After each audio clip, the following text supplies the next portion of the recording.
Hey everybody, welcome back to Let's Talk. My name is John and this is Dennis. And Dennis and I are starting a new series kind of like every other week when we're not doing the original versus remake. We're still going to put a video out together each and every single week. Eventually, we're going to start a couple other shows, but this month we got a couple top 10 lists we're going to be diving into, which are like this was a question for our Let's Talk morning show that we do live every single Tuesday.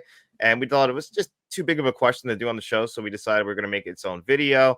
And, Dennis went and watched a few movies. I watched a few more movies. I already loved A24, which is a studio that, for the most part, dives into like art house films that kind of cross over. They kind of cross over into the mainstream. But one thing that me and Dennis were talking about right before the show is that we kind of come from this at like two different perspectives. Like Dennis kind of might have thought the studio was a little bit something different than what they are. Yeah, I think because my introduction to them was The Witch, which led into X and Pearl, those movies, and Hereditary and all those kind of films. So I kind of thought going into this, when we agreed to do this list, I was like, let's take a couple weeks. I want to watch some additional A24 so I can really make sure my top 10 list is, fleshed out the right way.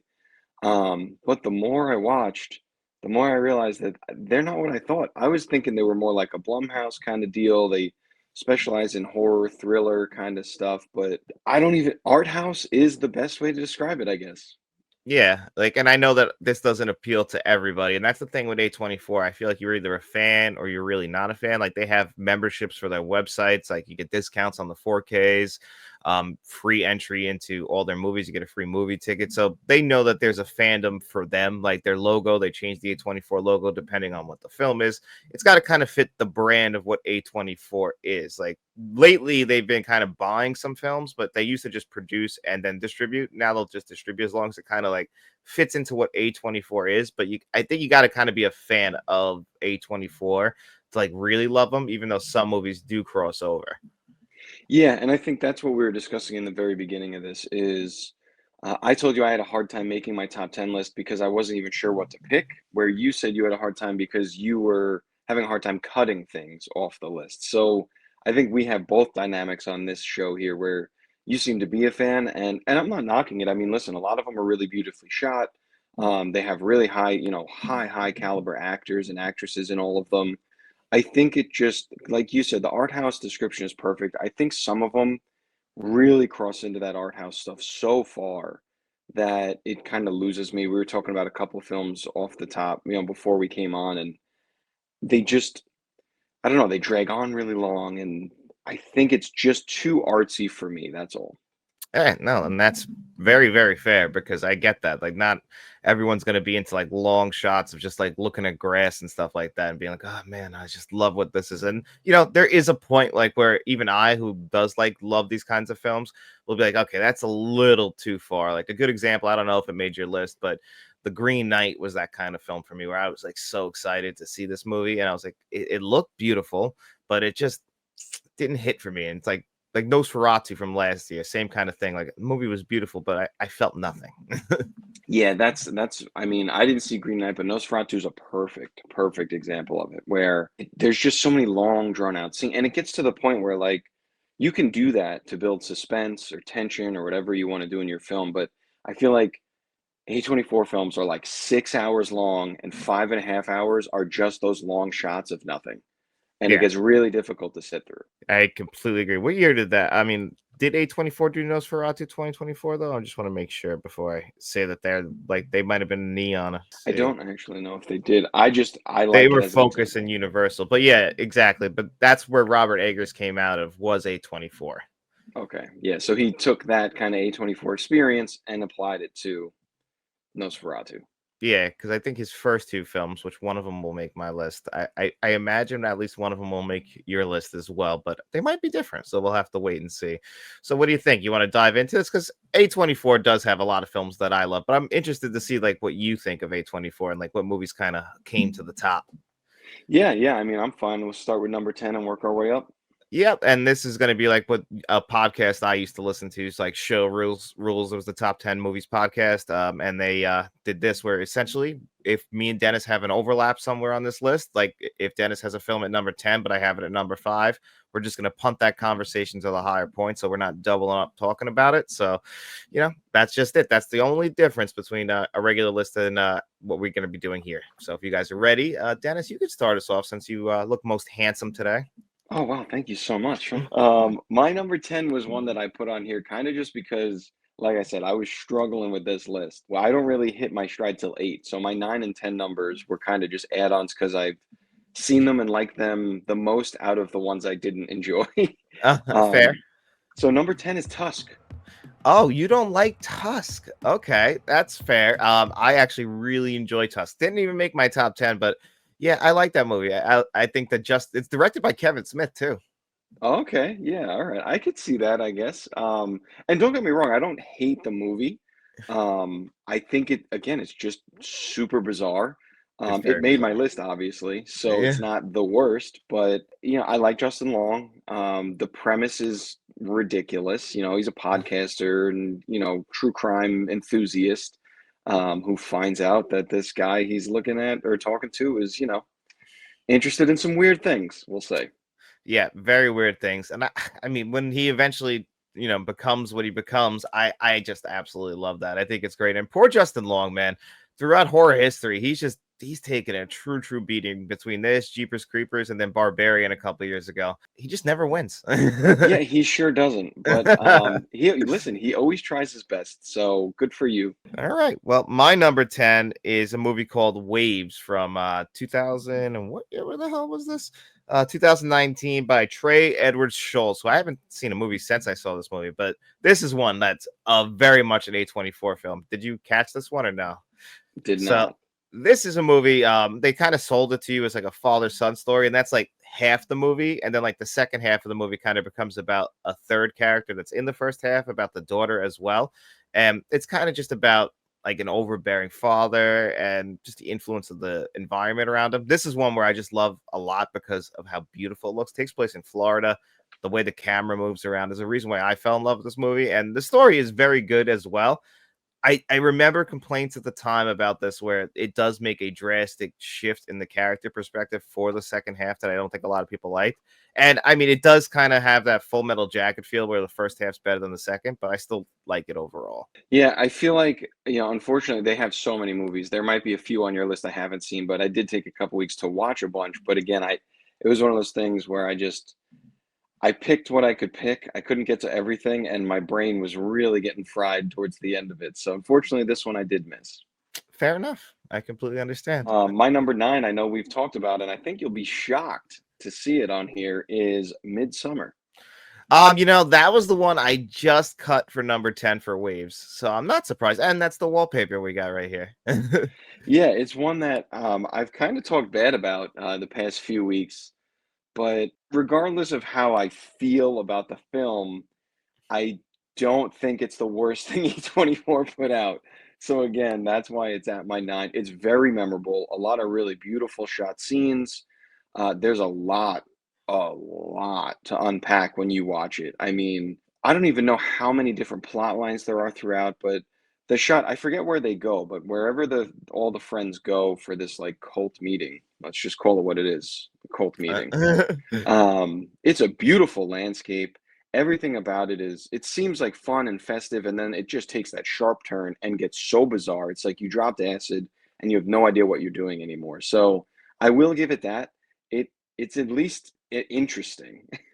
There's not many daytime horror films out there, and one that like looks this beautiful. Like it's supposed to be like a magical land almost, and it's a nightmare, just but with beautiful, bright pastel colors. Yeah, yeah. I mean, that's a good way to put it. I think maybe that's why it stands out so much because, used to horror movies, even if they are in wild landscapes, usually it's nothing scary happens during the day. There's a couple little things that might lead up, but all the action happens at night. It's foggy, it's rainy, whatever it is. This is bright and vibrant and colorful. It feels like it's welcoming you in just to destroy you. That's a great way to put it, and it is a great film. That was Ari Aster's second film. Okay. Well, he did a So pretty good job. Yeah, I think he did a good job with it. I mean, I personally still felt like, which we'll get to later, like his first film has been his best film, but I've always enjoyed. He's always trying something new. He's, he could be a little bit strange, obviously. Midsommar's a little bit strange, but that works for a lot of people. Yeah. No, I Yeah. get that. So my number 9 is by and this is from what's her name? Celine Song. Celine Song, who has a movie out right now also. But I have Past Lives. Do you have this on your list? Do not. No. No. Did you see this one or no? Have not, did not make I only had like 2 weeks to try and catch up on these. Yeah. So, This one I don't know if you would really enjoy. I really think that what this movie comes together at the very end, the last scene of this movie makes the entire movie, everything that you were building up towards. It's essentially, I wouldn't say like a love triangle kind of movie. It's about this girl. We kind of see her she moves from I want to say Korea to America, but she was friends with a kid, and the two of them, really close. And then to the point like they almost boyfriend and girlfriend, but never really. Then she moves to America. They reconnect at like they're in like 9-year increments, I want to say.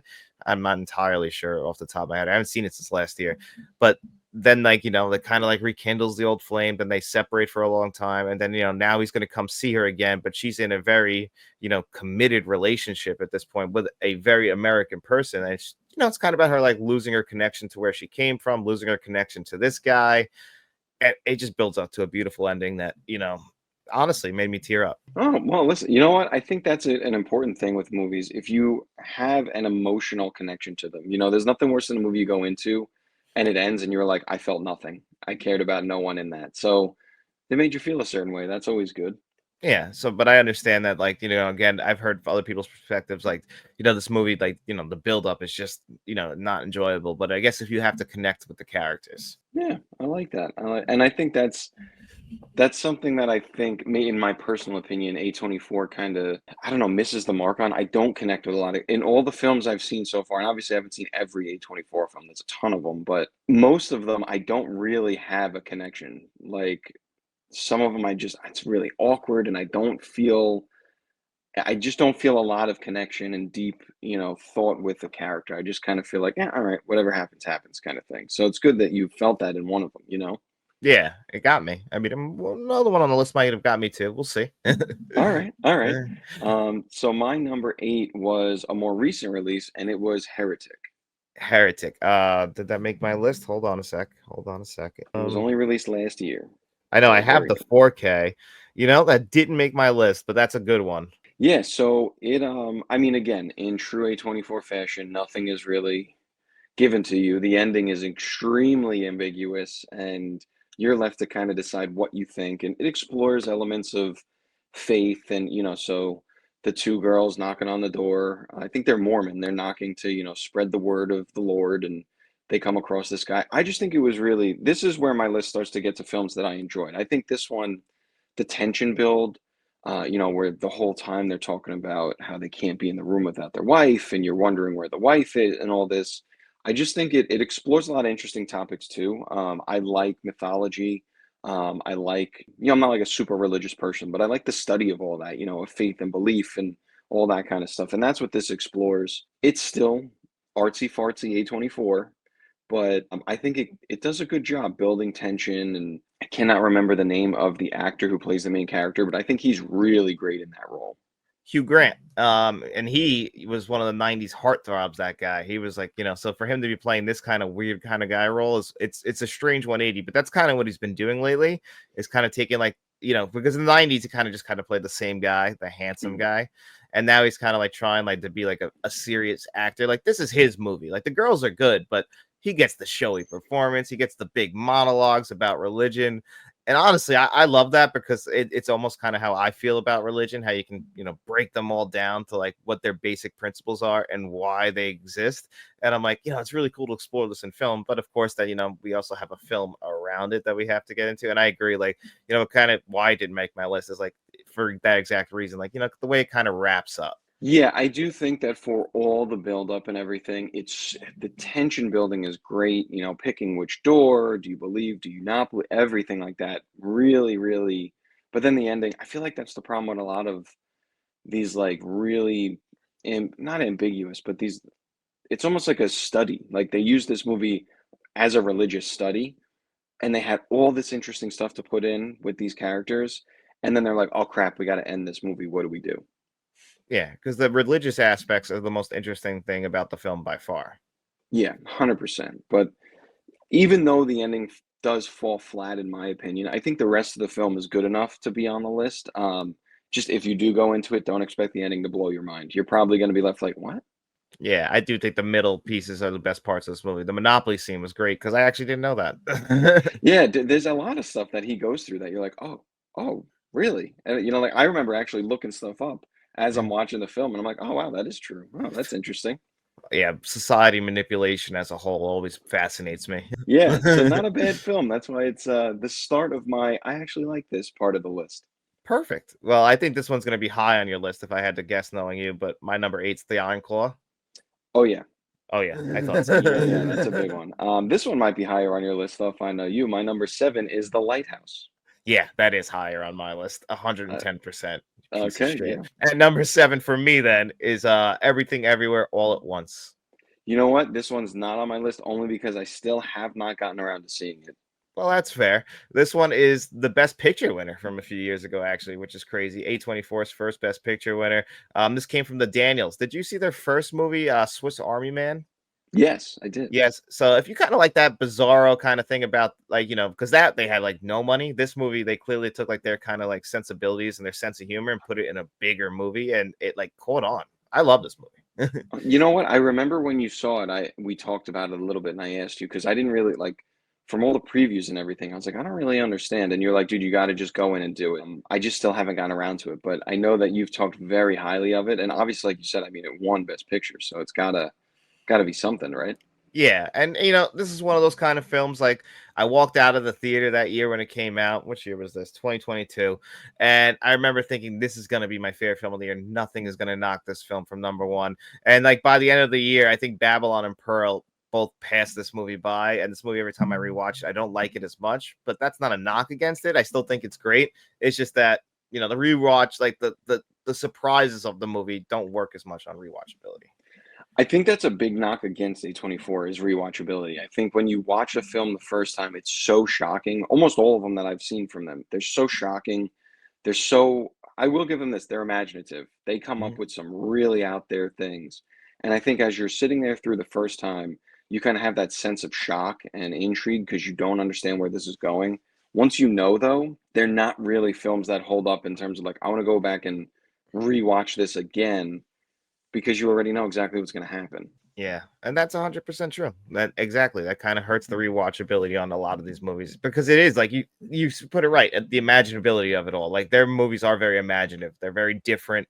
They're like you're like, how did somebody come up with this? But then you like kind of expect it to be a little bit more faster paced sometimes, and it's not. And I feel like you ruin a good premise sometimes. Like Everything Everywhere All at Once, has a great emotional core that I think still works. It's just the surprises kind of drag it down. That's why, like, some people would probably put this at one. That's why I got it at seven.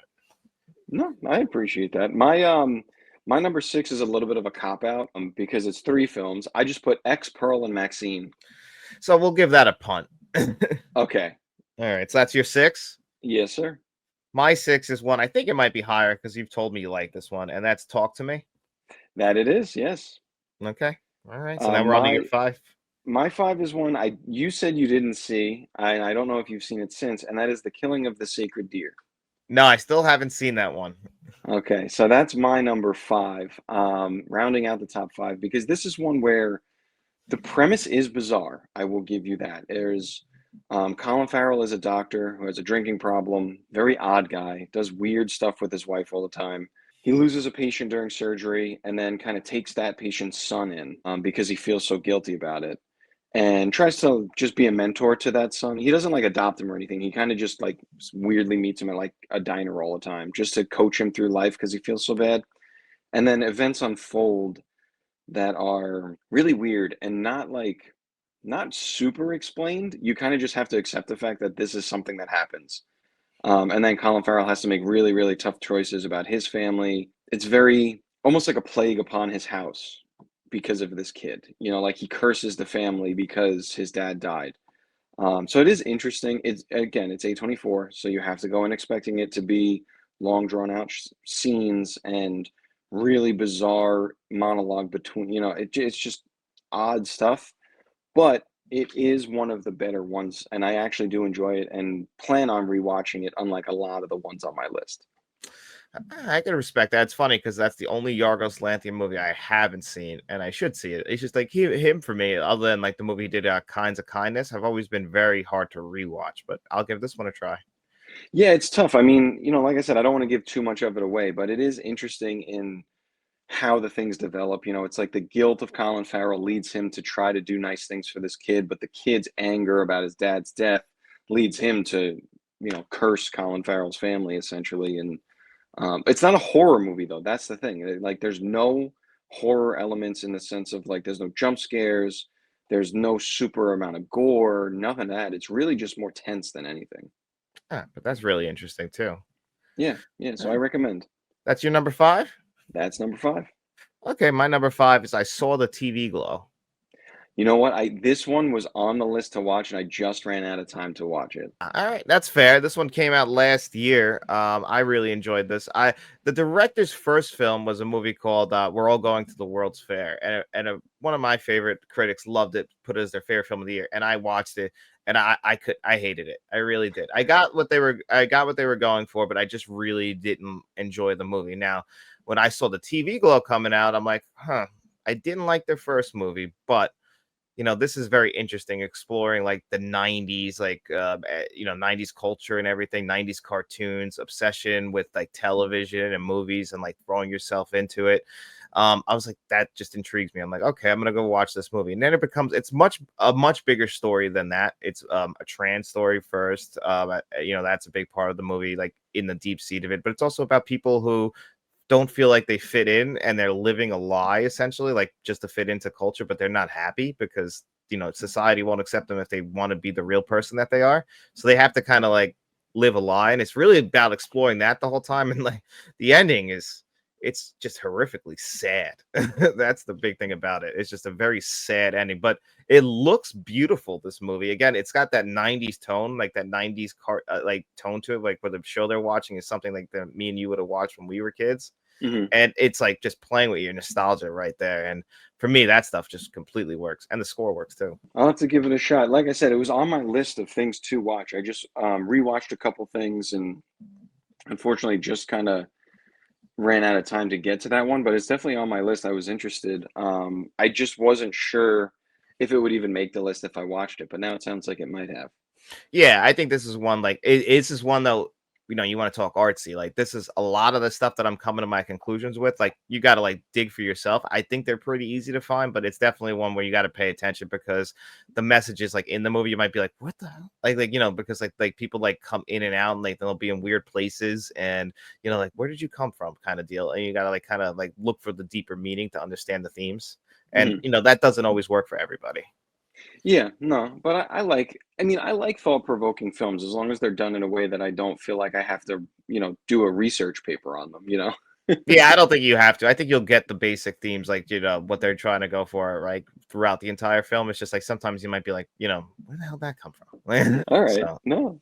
And that was your five, right? yep, All right. So my four might be a punt, but we punted already a couple times for you. My number four is Hereditary. yeah, that's a punt. Okay. So Yeah. your four?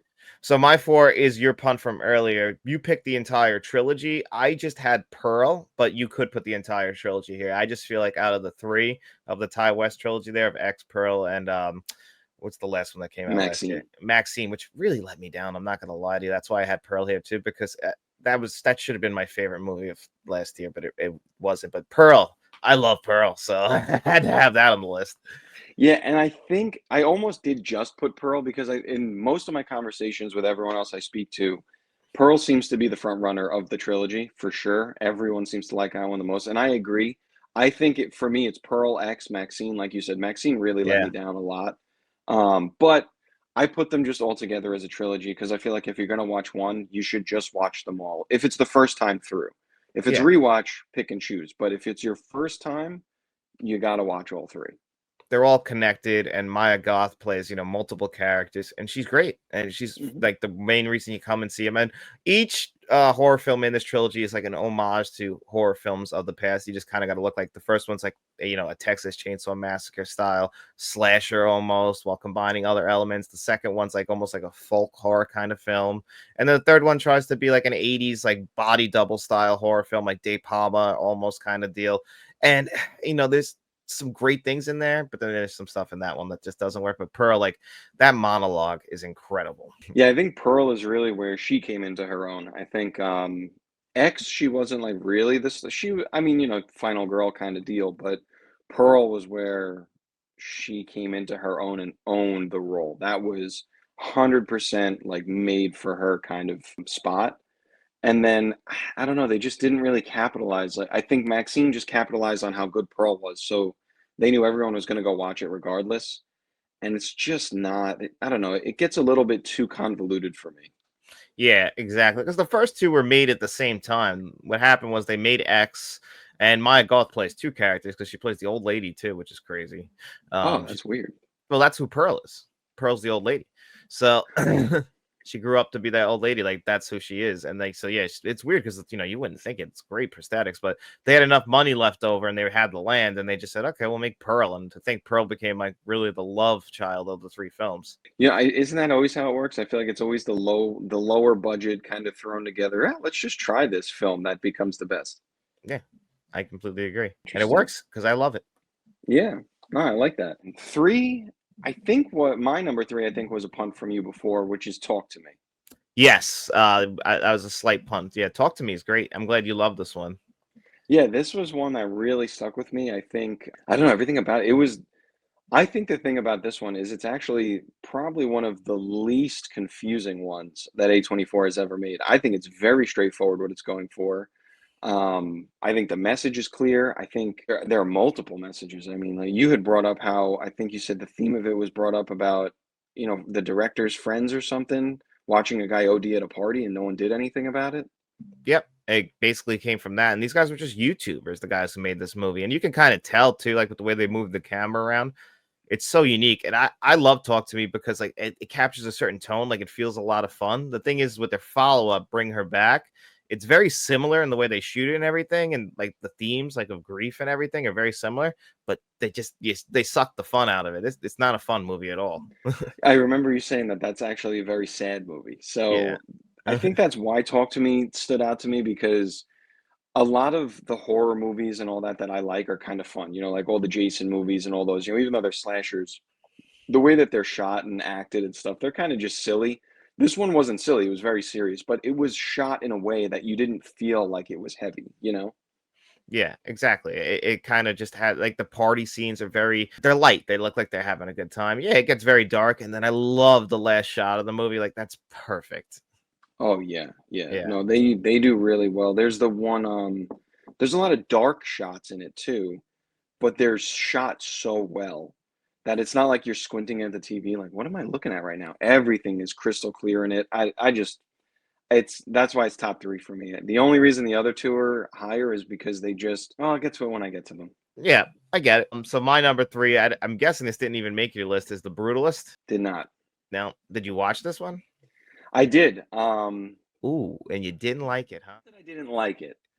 Um, it's it's in its own area for me. I think. I think it's one I have to give another shot because this was one of the last ones I watched, so I was pretty burnt out at this point. Fair enough. This one's like, yeah, and this is an epic too. Like this is a 3 hour movie. It's exactly three. I'm sorry, it's almost 4 hours. It's got an intermission and everything. I love that because it felt like an old 70s movie. Kind of reminded me of The Godfather in a lot of ways because of that. But it's a long tale, a long story. The score is great. I thought it looked beautiful, but I can see why, like it's about an architect really. There's nothing like none of the issues in the film, I guess, are too serious. It's more like you have to care about the man essentially and the immigrant that he is, and he's got a drug addiction that's kind of underneath the surface. They don't even really bring up too much. There's a thing in the third act that throw you off a little bit, like that happens in a cave. Yeah, that's what I mean. And so you have to like put that part, the fact that it's almost 4 hours long, and the fact that this was like the 10th A24 film I watched in like 5 days. And it was the longest one that happened. And that's why I said I put it in a category all its own because the subject matter is interesting. I think I was just so burnt out at the time. It was like we talked about when I told you I was watching Hitchcock films. By the time I got to the third or fourth one, I was like, I need to take 3 weeks off of Hitchcock because I can't do this right now. No, I know, and I get that. Believe me, there's something about when you watch like similar films over and over again, you need a break from them, and that's kind of like why I've been like doing the James Bond films, like spread them out a little bit because I'm like, as much as I love James, I've seen these movies all before, and I need like to put some other stuff in between. Yeah. I will say this. I think that it was Adrian Brody, right? In The Yeah, Brutalist. I think he played the part really well. I think he was very, very good in that position. I liked his take on the character, I guess you could say. I think he was really good in that role. Like you said, there's a lot of things hidden, like the drug addiction part. It's never like really brought up or thrown in your face. It's kind of just an underlying theme in the movie as well. So there's a lot of really good parts. yeah. And I do love the way it was shot too. I feel like it was shot beautifully. Yeah, it was shot like actually, it's funny you're watching Hitchcock, but it was shot in VistaVision, which is how they used to shoot those movies, and then they stopped shooting them like that. But he wanted to bring it back because the movie mostly takes place in the 50s. This was a 50s art form, so it's supposed to look different then. And it's funny because the directors come out and said what the movie's about, and it's basically about directing and everything you have to go through as a director. And if you watch the movie, like the way that the Guy Pearce characters always control, or how people are always trying to control Adrian Brody's art, it's like that's what he's saying. It's like being a director, like, oh, all these other pieces come in trying to control the film, and you just want to put out what you want to put out. You want to put out your vision, and that's illustrated throughout. But then that scene we're talking about, like, that's literally them just trying to just drive that home that he's always in control of him, and it's like, I get it that he's raping his soul, but I don't need to see it. Yeah, yeah, we could have left that. We probably could have, to be fair, cut that scene and probably another hour worth of scenes out of this film and gotten the same message across. Yeah, So, but the message I thought was pretty clear. But there's other things in there too. Like obviously he's an immigrant coming here, and it's just I thought I personally I love the film, but I can understand why other people might not. It might be I get why it's long in the tooth and like why you have an intermission. I looked at it as a challenge, and I enjoyed that challenge, and I enjoyed the film. good. No, that's good. I mean, listen, like I said, I'm gonna give it another shot because the subject matter I think is very interesting. It's a very serious stuff too. So, you always want to give that a shot. You don't want to, especially like I said, I was burnt out, so I don't want to form my opinion on it in an extremely exhausted mindset. So it's definitely one I will revisit when I have, half a day to devote to watching a movie. Fair enough. And so that's my number two now, right? Yep. So my number two, you haven't mentioned yet. I don't think. I'm shocked. It's The Witch. Yes, I didn't put that at number 2 because I tried to keep a film from one film from each director. So this would be much higher on my list, but I made a little rule because we'll talk about it in a second. This was directed by Robert Eggers. I have a different Robert Eggers film. Which is probably my number four that we punted, correct? Yeah. Okay. So the reason I put Witch above all that is because I saw that in theaters, and it may honestly have been the one of the last movies I've seen in theaters because I haven't gone in so long. Um, and I just remember really like loving this. I don't know why, because I know a lot of people didn't like it. They thought it was boring or whatever. I think it was incredibly done. Yeah, I agree. This movie was beautiful. Surprised the hell out of me, like how accurate the language was. What's her name? This was like her first like real big movie. I'm drawing a blank, but like this is where she starred. She's beautiful too. I don't know why I'm forgetting her name. Well, Can I think one of the big knocks a lot of people have against this film is it's called The Witch, and you never really see a witch. No, like there's talk of witch throughout the entire film. You do kind of the witch is there when you really boil it down to it. Anya Taylor-Joy is what I was thinking of. Like she's great in this movie. Yeah, and I think the thing is that what because people got upset about like Salem Witch too, how there's no witch in it. Or the Blair Witch Project, sorry. That's what I was talking about. The Blair Witch Project. People are like, you never even see the witch. But this one, I think, was done in a way that like the witch is more of a presence than an actual thing. Like it's a fear that everyone had. Because you have to remember, like, if you're a history person, there's the Salem witch trials and people literally being murdered and stoned and everything to death because people just think they're witches. There's no evidence. They just one person pointed a finger at someone, and that's how. So that was the fear that swept the whole area at the time. So the witch isn't really a witch. It's just fear in every ruffle of the feathers or tree branch that falls, or, if you have a crop that doesn't grow, or, like, it's more just the fear of survival, I think. Because back then, it wasn't cozy like it is now. They didn't have everything we have to live. So if something went wrong, they blamed something. And this, to me, makes it perfect. They blame the witch, even though they've never even seen the witch. Yeah, and it's great. And it just, but it's the paranoia of the time, and they capture that perfectly. And there is just a sense of dread throughout this entire film while you're watching it, which I love. Like, a sense of like you're not going to be able to escape this. I mean, you could just look at it as like the father, like it's just being stubborn, and he's basically leading his entire family to death, and he doesn't even realize it. Yeah, I mean, that's exactly what it is. And that's what I mean. It's like things, because they were exiled, from the town, and I believe they were exiled because what did he do again? I can't He's like remember what. overly Christian for them, like or whatever their main religion is. It's like he takes it too far, and he doesn't believe that the town is doing enough. Like they like essentially like what people do with the Bible now. Like they don't take it as literal. Where this guy's taking it like we have to do exactly what it says, and they're like that's a little too far from us, and they get shunned from the town for that. Yeah, and then he kind of blames everything else, and it's just like there's a lot of really interesting story elements, and then of course we have to mention Black Phillip, the Yeah. goat. Oh my God, the goat is great. The goat is, yeah, I mean, of course, we find out a little bit more about that at the end, and that's kind of like the reveal.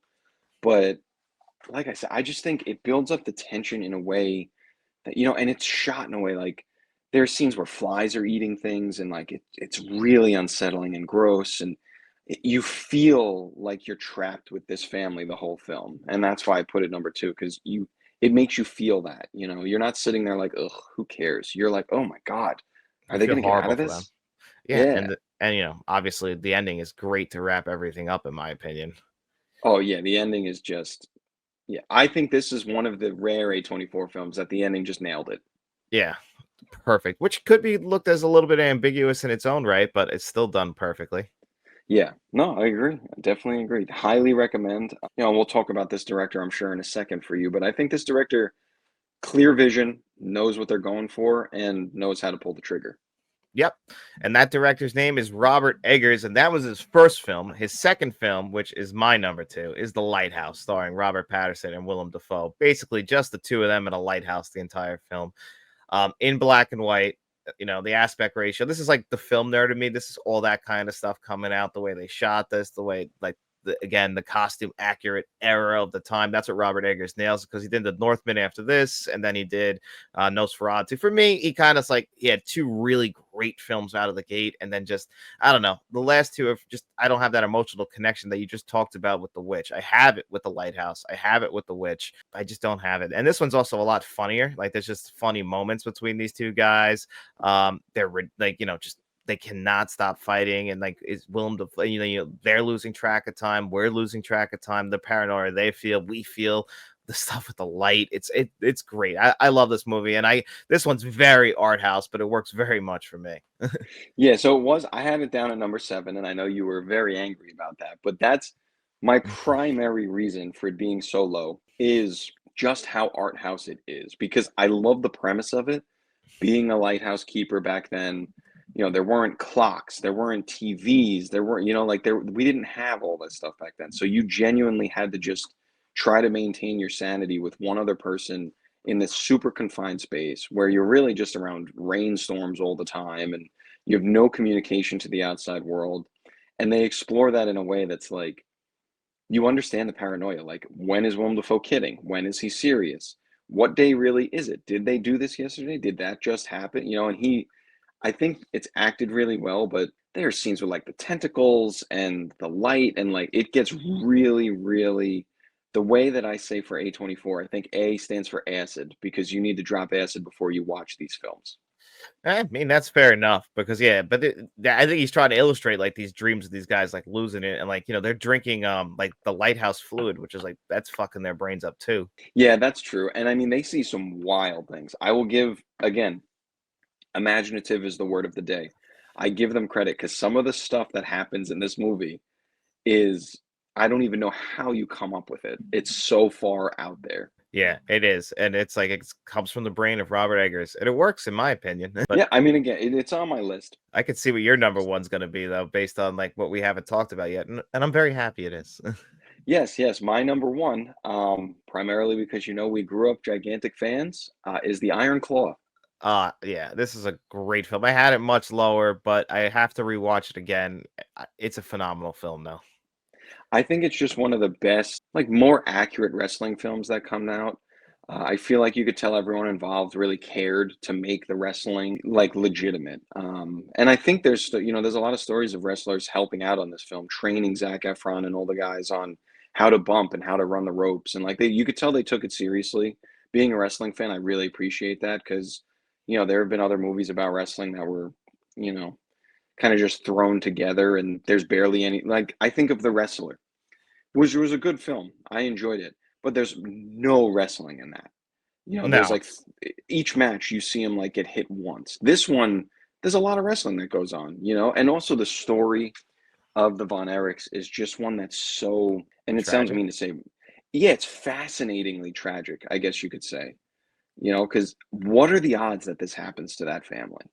And it's such a dark story that they cut Chris Von Erich. Like they had to cut one of them who did it kill himself too because they felt like it was just too dark of a movie then. But to think this happened to that family, I don't know, like the way they explore how the father was like, and how an overbearing parent can just be something that weighs on an entire family throughout their entire history. And even though like it explores like that guy too, like he's not necessarily a bad person, he just doesn't know better. Yeah, and I think there's so many layers to it, exploring the family dynamic and what effect parents have on kids and what effect fame has on people. And, kind of that striving, like you always want to reach the plateau, but what happens when you reach it and it's not what you thought, or you reach it and you lose it, or, the sibling rivalry. One person does reach it, another one can't. So how do they feel about that? It's the dynamic is fascinating, and you tie it all into the fact that it's a true story. And it's just, I think it was so well done. It's also shot in a really, I mean, I feel like we're beating a dead horse. It's A24. Of course, it's beautifully shot, but I just think it's such an interesting story. And again, based on a true story is the craziest part about all of it.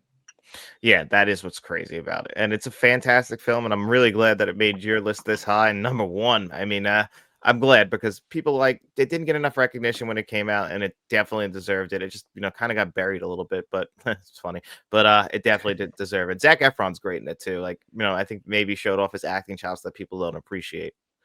Yeah, yeah, I think he played the role great. I mean, he got humongous for it. He was jacked out of his mind to play the role. But yeah, I think everyone played their role. Even what is his name from The Bear? Michael That was Jai, not Michael Jai White. Something White though. Is it Jeffrey Allen White? Yes, or Jeremy Allen White, something like that. I can't remember it. Sorry. Jeremy Allen White. I think you're right. Yep, it is Um, Jeremy Allen White.